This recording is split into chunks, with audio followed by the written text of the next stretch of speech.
Hello, if you're an existing subscriber, hello and welcome back. If you're new to my channel, hello, welcome, and why not hit subscribe now? I'm your host, Alicia Victoria Keane, and I've been interviewing inspirational people and businesses to find out exactly how and why they inspire others. This week, I spoke with singer-songwriter Rob Marr to find out about how he took a massive career leap into the music industry. Hi Rob, and welcome to the channel. To begin with, if you could just introduce who are you and what do you do? Hi, my name's Rob Marr. I am a singer-songwriter based in the UK, and I sing and write songs and recently write stories that go with those songs too. So, being a writer, being a songwriter, and a musician, that must mean you're quite a creative person. It's funny, my little sisters when I was a kid always used to tease me for not having a creative bone in my body. I think because I used to throw their dollies down the stairs and I was just being mean to them.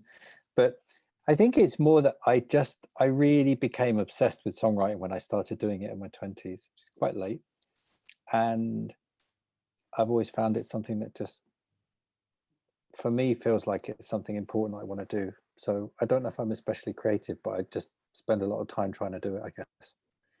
Do you use songwriting to get your thoughts out on paper, or do you get your inspiration from elsewhere? Why do you songwrite?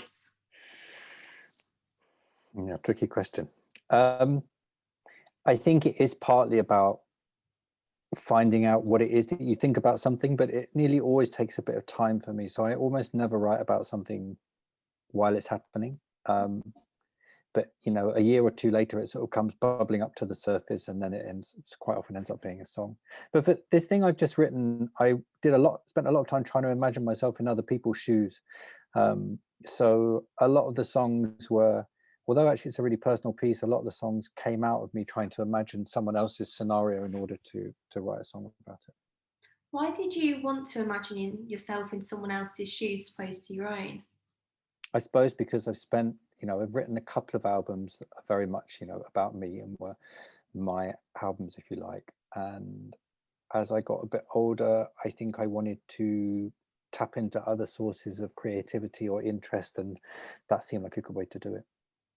And how do you get to that point? How do you put yourself in someone else's shoes? Is it about researching them?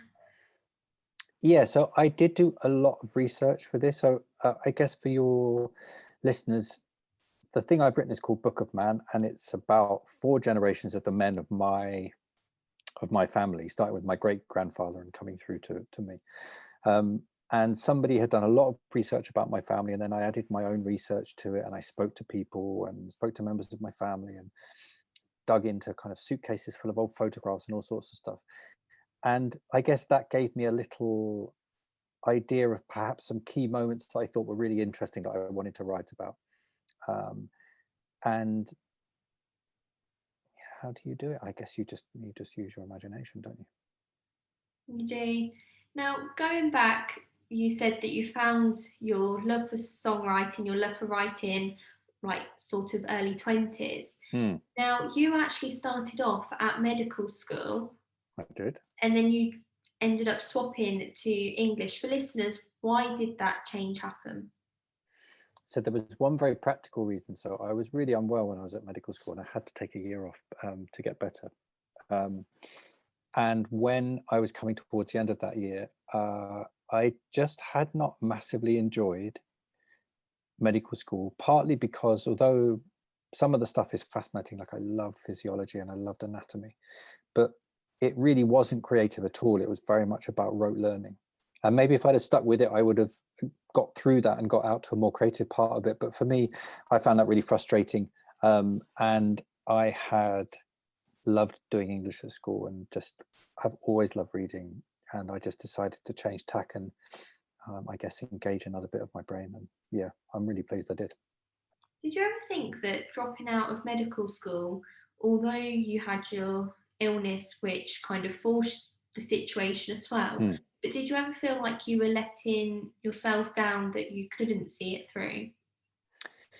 I think it was more that, you know, My parents were obviously delighted that I was going to become a doctor, and there were members of or friends of my family who gave me money for textbooks, and in the end, I didn't use those textbooks. So I did feel bad about that in some ways, but you can't do something like medicine just because somebody else thinks you ought to. It's too full on. You've got to really want to do it, and I didn't feel that I had that passion for it. Although ironically now I work in healthcare, I work in public health, which is sort of, medicine for groups of people instead of individuals, but I'll come back to it. Okay, this is actually what I talk about quite a bit on my channel, about having the passion for something. And, if you've got that passion, then you're probably going to do a better job than if you don't, and if you're just kind of doing it for the sake of doing it. Would you agree with that statement? Yeah, I think anything, particularly anything creative, but I mean, creativity takes loads of forms, right? Some people express their creativity through their work. You have to be able to sort of give a huge part of yourself to it in order for it to be any good or mean anything, I think. But that's also kind of the joy of it, because it's really, for me, I find it really rewarding to have something in my life that demands that of me, and that is allows me to sort of express myself in that way. Is it something you'd want to do full time? Obviously, you said that you have got another job.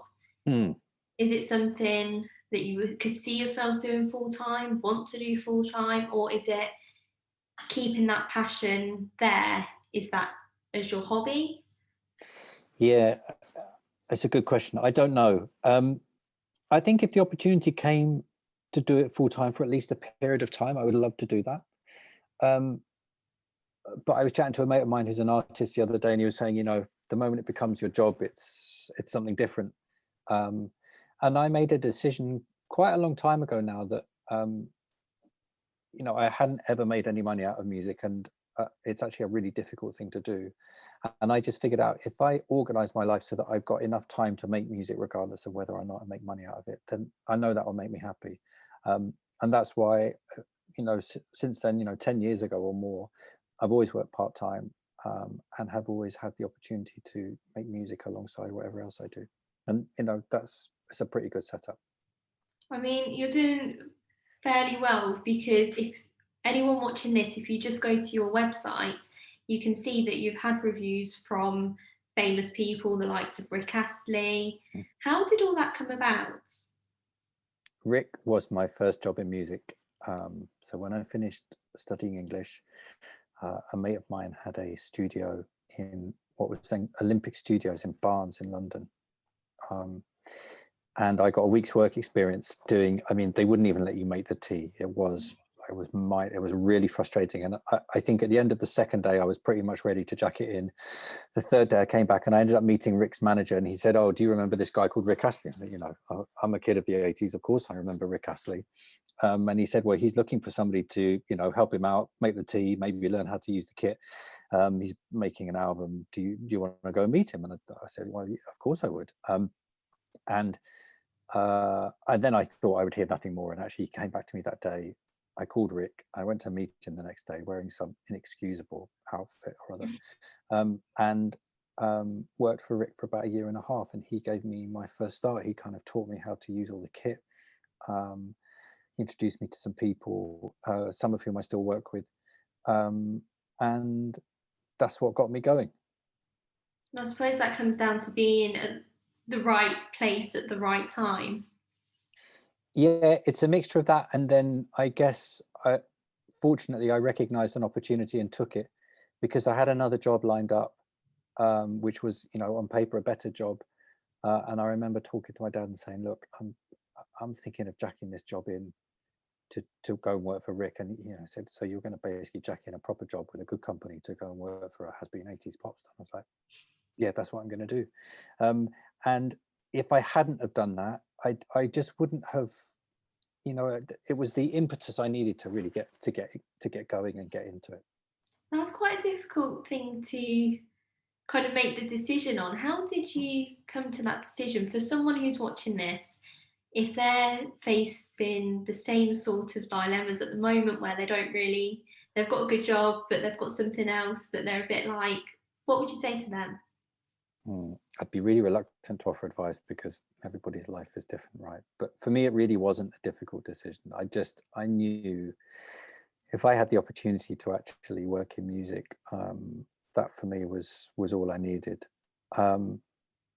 But there've been many years since then when I wrestled with this kind of dilemma of working and making music, and am I doing the right thing by, creating a bit of space in my day for doing it, but still, doing another job. And I don't know, I think they're really difficult decisions to make, and everybody sort of has to pick their own way through life, don't they, and find what works for them. But I think the thing is, if you really want to do something, you find a way of making it work, whether that's through the traditional route or in your spare time or some other way. And I think that's the key thing. If you want to write, just write. If you want to make music, learn how to play an instrument and do it.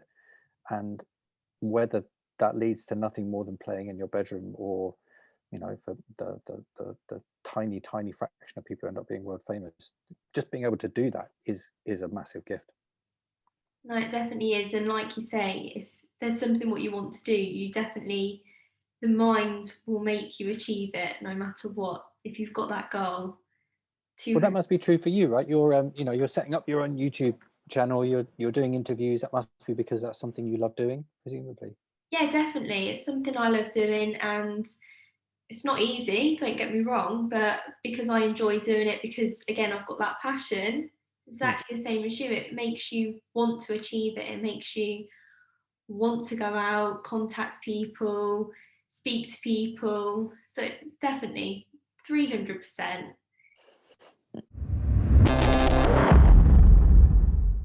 How did that make you feel when it was played on the radio?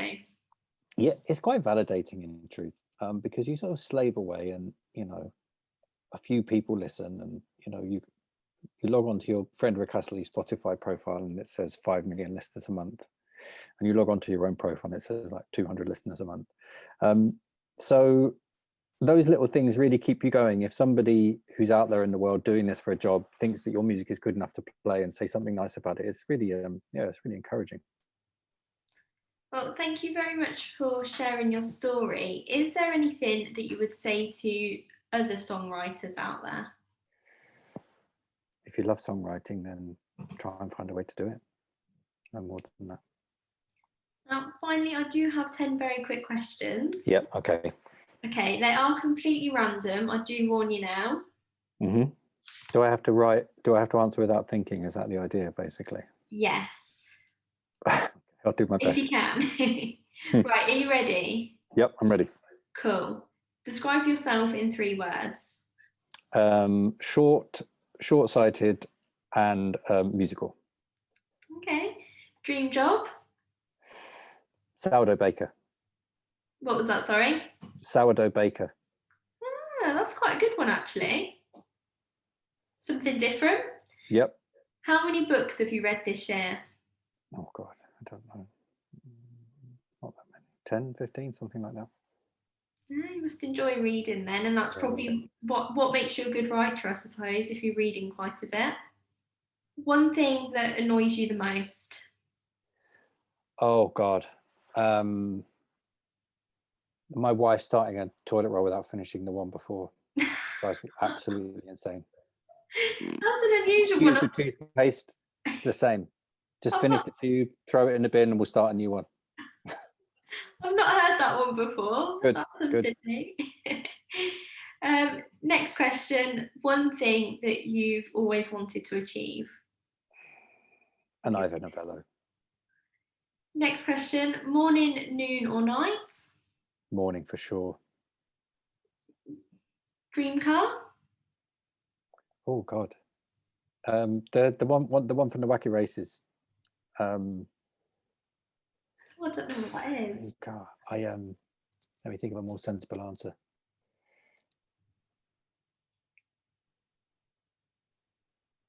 Yeah, maybe like an Aston Martin Volante or something ridiculous like that. Yeah, they are nice. Chocolate or caramel? Chocolate. Apple or Samsung? Apple or? Samsung. Like the Samsung phones. Oh, Apple or Samsung. I was thinking of fruit, and I was like, I just don't understand this question. Yeah, Apple for sure. And final question, what is your favourite memory? What is my favourite memory? Well, I don't know if I have a single favourite memory, but since we had our little girl who's 3 now, one of my favourite things is just to look back through, videos of her, and you just remember silly little things that she did or said. I watched a video last week where I was doing painting with her, and she was painting, and she'd drawn a circle, and then she just kept going, "Hola, hola," which was her way when she was 1.5 of saying Olive, which is her name. And that was pretty cool. That was the first time I know she'd drawn the letter in her name. That's really sweet. Well, thank you very much. Thank you for your time. You've been brilliant. It's my pleasure, Alicia. Thank you very much for asking me to do it. You're more than welcome. So right in saying that sometimes in life, if you have a passion, you have to take a leap to get there. Rob took a huge leap with his career move, and it is clearly paying off. Now you can follow Rob on Instagram at Rob Marr, or you can visit his website, which is www.robmarr.net. If you've enjoyed this video, give it a thumbs up, comment below, let me know what you think, and don't forget to hit subscribe. I'll be back here on Wednesday at 5 o'clock to inspire your story. See you then.